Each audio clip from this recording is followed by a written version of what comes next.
So, today in our podcast, we are going to talk about deception in online dating. Now, deception is something very prevalent issue in online dating. It involves misrepresentation of personal qualities, misrepresenting oneself, interest, appearance, and profile. And this ranges from minor changes and minor misrepresentations to outright fabrication. Now, this outright fabrication can also be called as catfishing, which being an extreme form where individuals falsely represent themselves online without the intention of meeting in person. Now, such deceptions actually lead to a lot of emotional distress, financial exploitation, and a loss of trust. So today, I, Tasmiyah Sayyed, and Sarrah Spiritwala. going to speak about on this topic. Now, when we talk about misrepresentation of oneself, it actually includes a lot of things. First of all, the individual who is on the side of scam or who is involved in deception and who is a predator is actually, on their profiles, on their social media handles, exaggerate the qualities that they have. They lie about their demographics, they use photos that do not accurately reflect who they are. On the side of minor deception, they may use a photo or a profile picture which is old and show young side of them. But on the extreme cases, they don't even show the real self. They post the pictures of somebody else who is not them. Now, when we talk about catfishing, the profiles that are made to deceive people are totally fake. And the intention behind these profiles are specifically to exploit. Especially in most of the case, the exploitation is done financially. Now, deception ranges from just having pleasure or just doing a prank with someone to a more threatful exercise of such thing by exploiting the person financially and emotionally. Now, it also involves online infidelity, where people engage in online affairs with multiple partners, which can damage committed relationships, and it makes people to lose trust from the people they meet online. And it also largely affect them emotionally to an extent that they can't even trust people offline or the people they meet in person. There are so many scams that also take place where they use dating platforms to lure individuals into financial schemes, and those schemes then ask for personal information, and that's how they get into a scam. Today, we are going to speak about two of such stories which involve deception in the space of online dating, where both of us, Sarah and I, are going to touch upon different aspect and different way this thing takes place. The online deception takes place. I would like to ask Sarah. Please put forward your thoughts and what is the story that you have came across while researching and while studying about deception in online space. While I was researching this, I came across a very intriguing yet disturbing story. So there's this woman named Kriyat Kaur Asi who is a freelance marketing consultant and she works in the media. Uh, in 2009, Kriyat was contacted by a guy named JJ on Facebook who was the boyfriend of her younger cousin Simran. So she got this message randomly out of the blue. So she wanted to be polite and respond since she knew of him through her cousin. So she responded to this guy and they got into a conversation and everything. So through JJ introduced her brother Bobby to Kirat, and Bobby and Kirat started chatting and they struck up a friendship. So in the beginning, when they started talking, it was very normal. They chatted every couple of weeks, asked what they were up to, and all that. And so the Facebook during that time was different than how we're talking to each other and communicating in direct messaging now. So like right now we're like, hey, what's up, what are you doing, and all that. While Kirit was talking to this Bobby, it was more like a pen pal of a situation, while Bobby would send her long messages and tell her what he's up to, like a letter format. And Bobby was a cardiologist at the time, and he was expecting to have his son. Both Bobby and Kriyat were part of the South Asian community in Kenya. So this friendship was blooming, and a few months into the friendship, something strange happened. Kriyat was in Brighton area for a hen party where she saw Bobby in a club. So she goes up to Bobby and she like tries to, hey Bobby, what's up? It's me. And Bobby sort of blanked out. He had no idea who that was. Like looking back, we know that Bobby had no idea who that was. But Kriyat, Bobby just played along like, yeah, how are you and all that. And it was clear that he was confused. But Kriyat just brushed off that maybe he was drunk and all that. And she brushed this along and went back to her group and continued with the party and everything. So now what happens is something very not strange, but I'd say dreadful happens. Like Bobby was visiting his family in Kenya. That's where he got shot and he dies. So Kriyat learns this through her cousin Simran and all that. So she doesn't know him well enough, so she doesn't know if she should mourn him and all that. And a few months along the line, Kriyat is at her work when her cousin Simran gives her a call and says that Bobby is alive and that he's placed under house arrest, not house arrest, but a witness protection program in the US.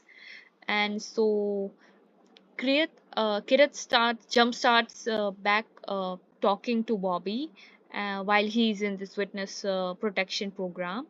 And while Kirat is talking to Bobby, he's suffering from a lot of medical issues such as blood strokes and not strokes and blood clots and everything.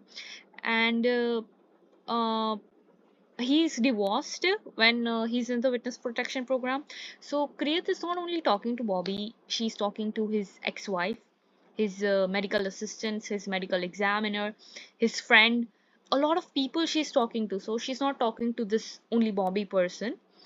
And all the after they talk for a while, Bobby tells her that he loves her. Like this is the like I think turning point in their relationship.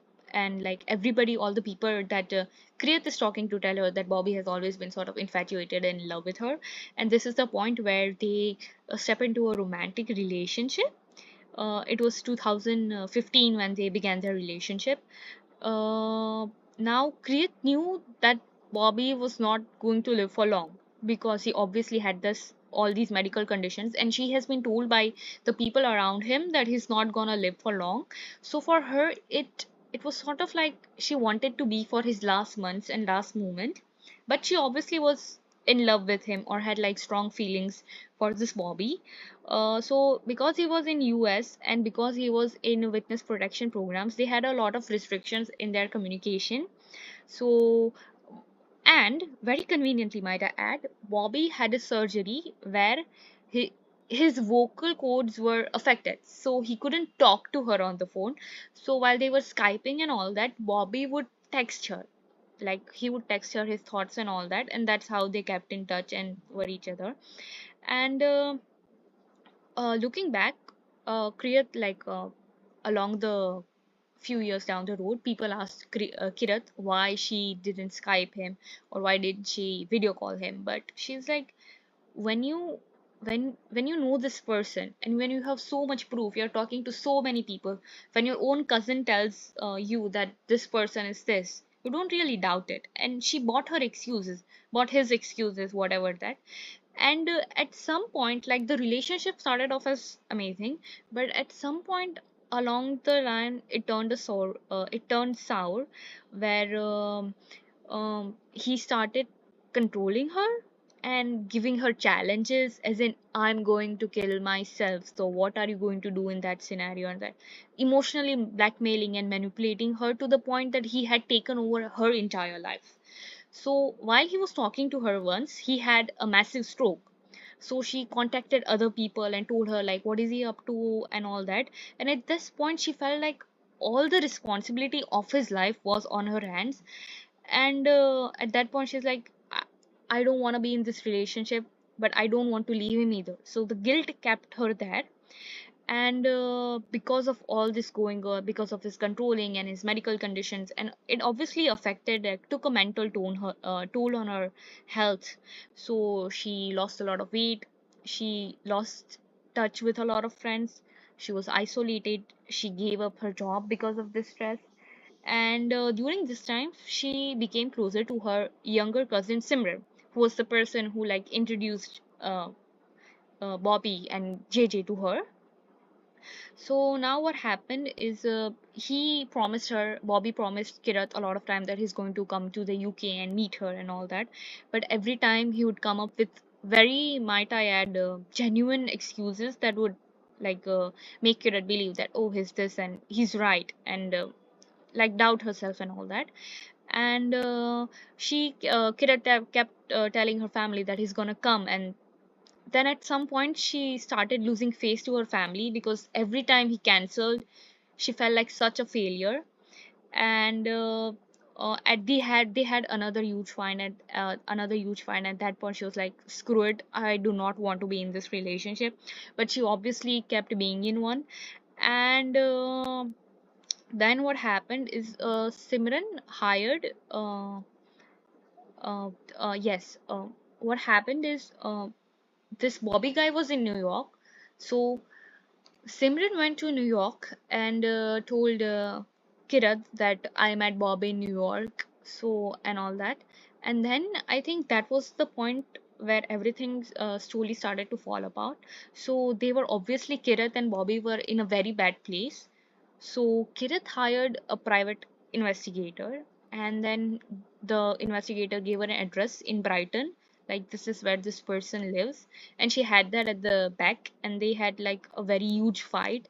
And at that point, at the back of her head, she knew there was something wrong. So she was like, I could go back home, or I could check out the address. And then she went to the address, and the woman that opens the door is the ex-wife, or who she thought was the ex-wife, and his kid, who she used to treat as a stepson. And these people had no idea who Kirith was.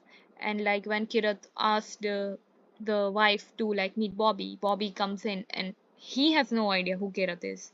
And at that point her whole world falls apart. And then she goes to the police, and she tells like this is what happened and this scam had happened, and she wants to like get into root of everything. She wants to know who is the person who scammed her.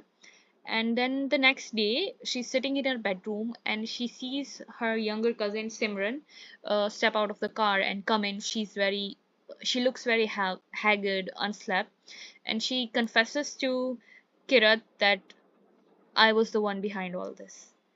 I was the one who was Bobby. I was the one who lied to you about JJ. I was all these people that you are talking to. So her cousin has been feeding all these personas and identity for 10 plus years to impersonate this, to get into like a romantic relationship with Kirat, which is like so weird. And That certainly is the very disruptive case of catfishing, I would say. So, Sarah, what you have spoken about right now, that is more about the individual person involved in creating a trap and catfishing uh, people. And the cousin have done it, that is more bizarre and very disturbing. The case which I have came across while studying about deception and catfishing is this uh, big company, which is, it is a gang actually, which is Cambodia based, and they have a ties with North America, North Korea. Okay, you know what kind of a country North Korea is. It works on a dictatorship, totalitarianism, and the entire system of that particular country is governed and heavily controlled. And this country, North Korea, had this ties with Cambodia based gang. And The scam is called as a romance scam. So this entire gang is basically, the only job they have is to trap people on this in this romance scam, and loot a lot of money from them. So what they do is, what we can call it is, like how North Korea has linked with this Cambodia based gang, which is called as a Hoin group. Hoin group, and they have stole around 4 billion US dollars from Americans through pig butchering romance scam. So, pig butchering is a concept that has come across after this particular scam has taken place. So, what has happened is, this is a Hoin group, which is actually a platform, and it is kind of a, it is not totally a dating platform because they do not market it as a dating platform, but it's sort of that, where people come and get romantically inclined towards each other. And this entire platform, the Hoin group, the entire platform is basically run by the Cambodian gang, and they have a ties with North America. What they do is, they prey people uh, into the stories that they build around romance, and they just take them in, and they do some trading in terms of bitcoins and all those currency. So what they do is, first they take their trust, that and what happens, this platform Hoin group becomes the channel through which they actually perform their transactions. So what happens is, they do some trading, they involved them into bitcoins and all these stuffs, cryptocurrency, and they slowly build the trust. And later, when the prey and the person who is getting decepted fall totally into the trap, that they ask for larger sum of money.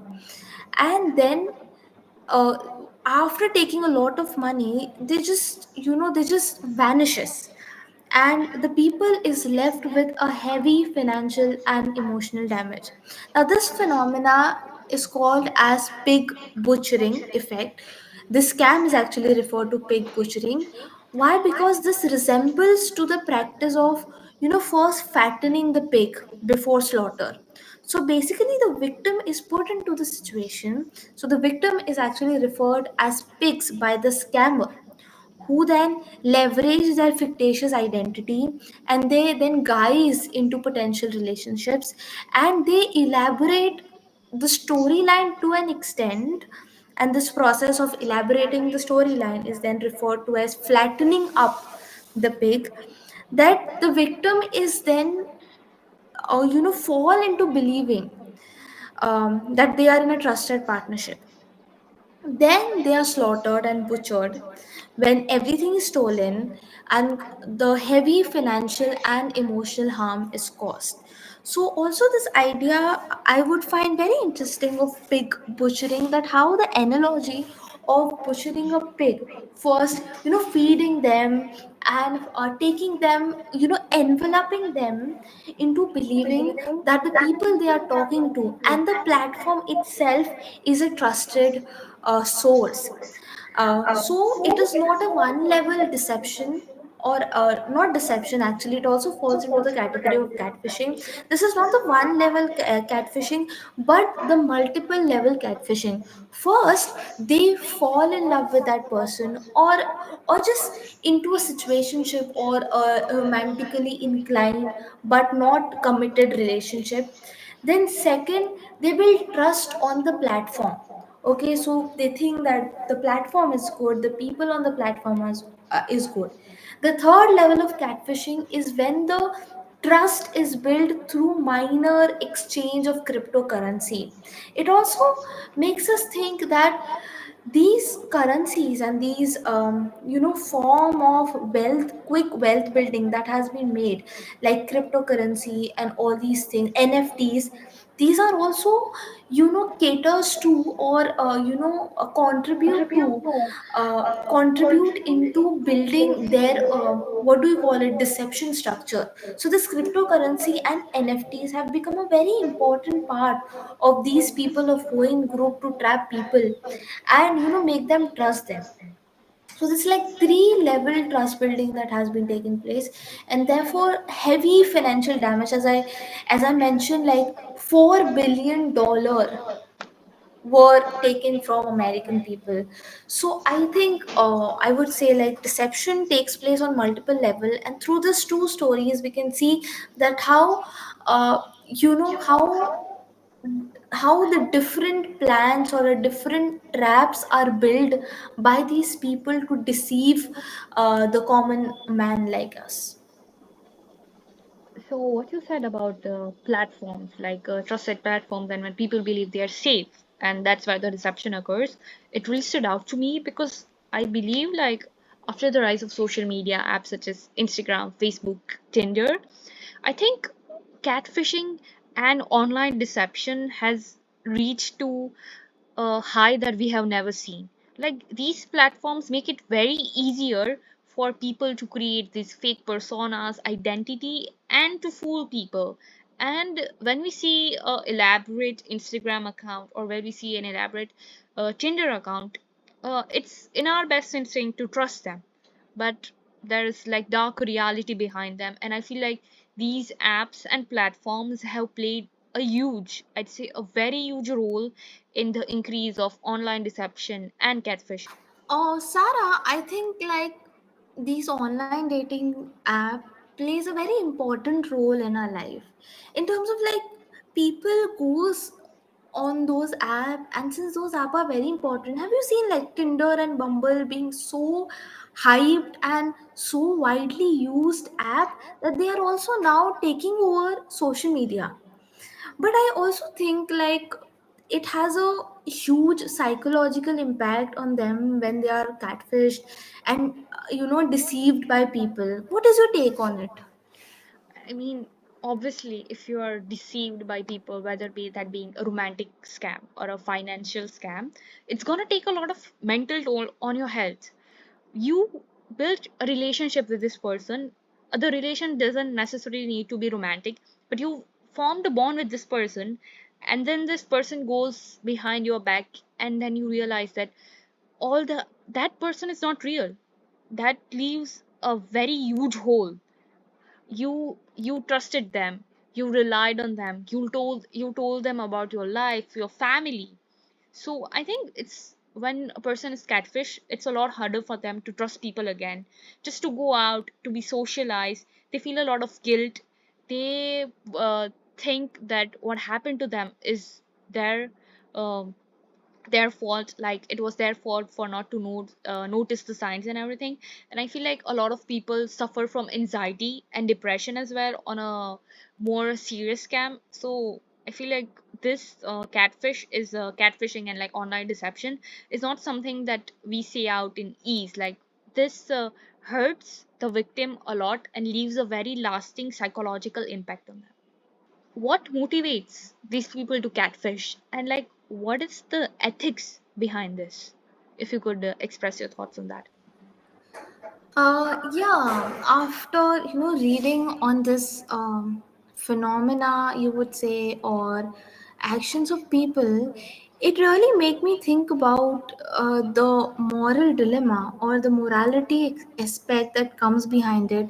And it also, when you look at morality, it also helps you to look at what motivates these people to actually perform such heinous crime against other people.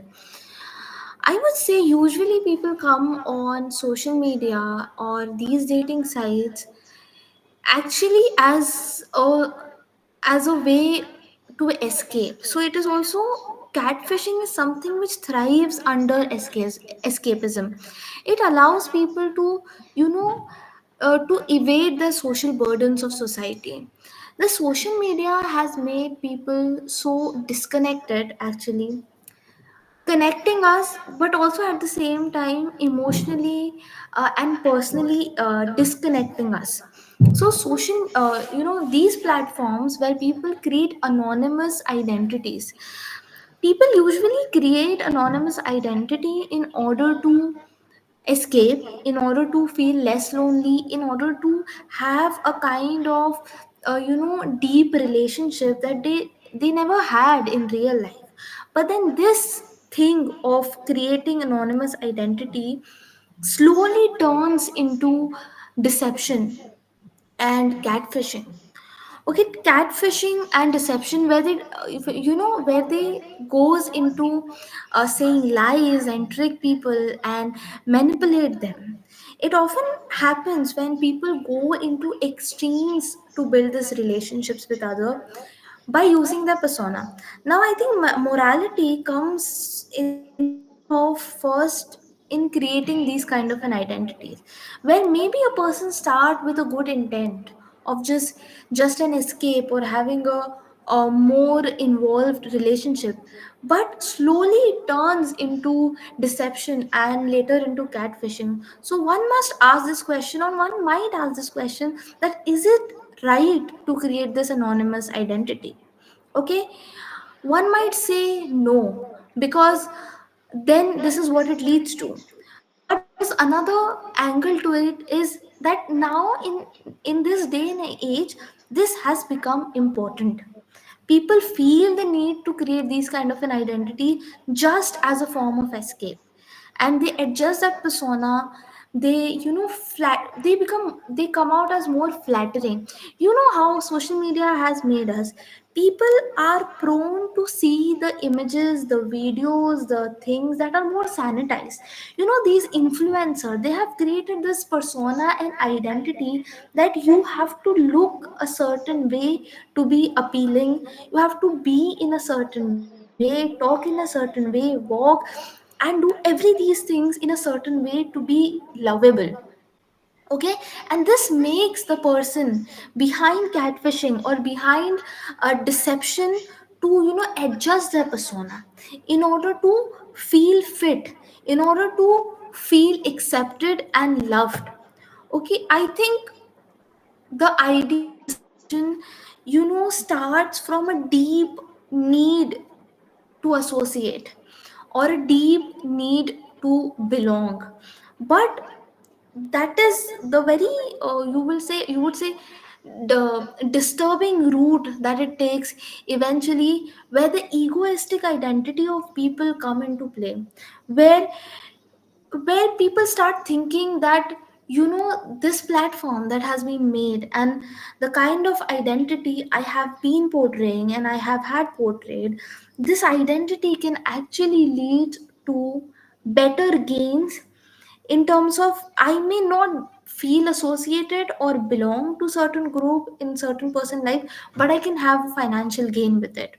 So this kind of a mental shift or emotional shift, or you can say motivational shift, that takes place, which arise initially from the background of moral dilemma, and then eventually shift into such heinous disturbing crimes. Yeah. So this was our take on online deception and catfishing. Hope you liked it. Yeah, there is a lot more that can be covered. There are some legal implication, ethical implication, and all those sort of things.